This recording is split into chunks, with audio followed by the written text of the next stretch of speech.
The service wants a program like the Top Gun for submarines, and plans could encourage it to eventually buy a new non-nuclear submarine. Amid concerns of increased Russian and Chinese submarine activity, the US Navy wants a larger attack class that is more focused on against this potential threat. Now, the service plans to set up a dedicated underwater aggressor squadron to help prepare its strike subcrews to go hunting, which may also offer another argument for buying new advanced diesel-electric submarines. U.S. Navy Vice Admiral Charles Richard paid for the plan in his agreement at the annual Naval Submarine League conference on November 7, 2018. Richard takes on a tri-hat role as Commander, Submarine Force, as well as head of the Atlantic Submarine Force and NATO Allied Submarine Command.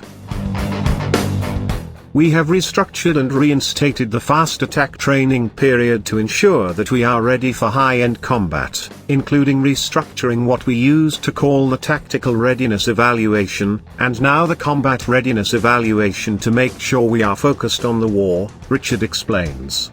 I want to produce winners and losers like we do in battle. It makes no sense to be on par if your opponent is more on par than you. You keep losing, and in this competition, you can't go home. The Admiral aligned the overall plan for the submarine force by creating an advanced training regimen for submarine crews similar to the Navy's Top Gun program for flying fighter aircraft. Top Gun puts selected pilots through a challenging combination of classroom courses and flight training. Graduated pilots return to the operational and special training units to act as instructors themselves. To follow suit, Richard wanted a submarine aggressor squadron consisting of active duty and reserve sailors, as well as a civilian station, for maintenance by other Navy submarines.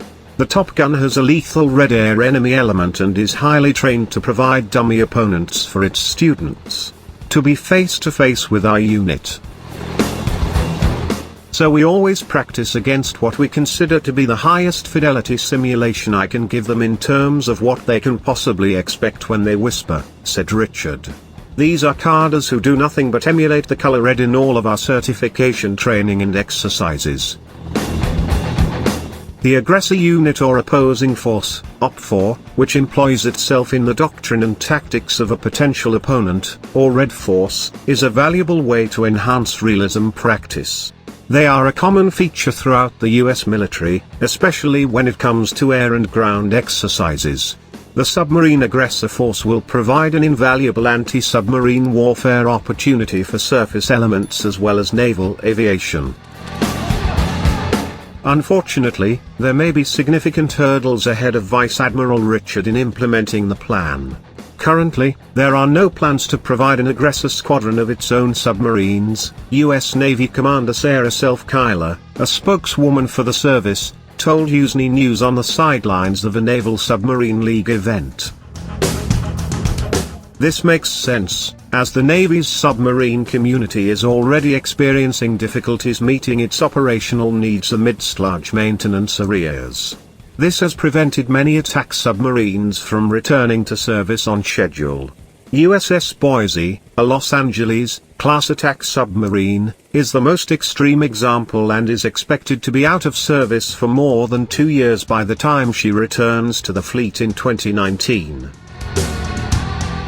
But this meant aggressor squadron personnel had to wait for the submarines to find time in the operational schedule and train them to accommodate the new Red submarine mission.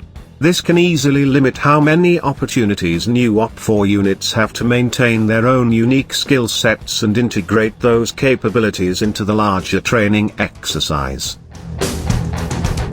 I think Russian submarines right now are probably the quietest and deadliest in the world, except for our own. U.S. Navy Admiral James Foggo, head of U.S. Naval Europe and NATO Allied Joint Forces Command Naples, said during an episode of his official podcast in October 2018. I think we're still in the United States Navy holding the lead. This technology continues to proliferate around the world in general. This is especially attractive to cost-conscious nations that have an interest in acquiring advanced submarine capabilities, but do not have the means or funds to even consider a nuclear-powered option. At the same time, it is a type of submarine that the Navy does not operate at all. The service retired its last diesel-electric submarine, a non-ape type, the USS Blueback, which had served as an aggressor, in 1990. The ship is now a museum piece. The experience was eye-opening and not entirely positive, as our Tyler Ogaway described in detail in the past. Scotland scored kill simulations against the Navy's nuclear attack submarines and surface combatants, even bouncing into the center of a carrier strike group to launch attacks undetected during exercises. In particular, it reports that the sonar and other sensor services are sorely ill-equipped to spot and track ape submarines. All of this is not to say that the Navy's submarine aggressor plan is not a significant step toward enhancing the service's ability to respond to potential underwater threats. But the service is likely to face some tricky decisions in the future to really get the most out of this important new training capability.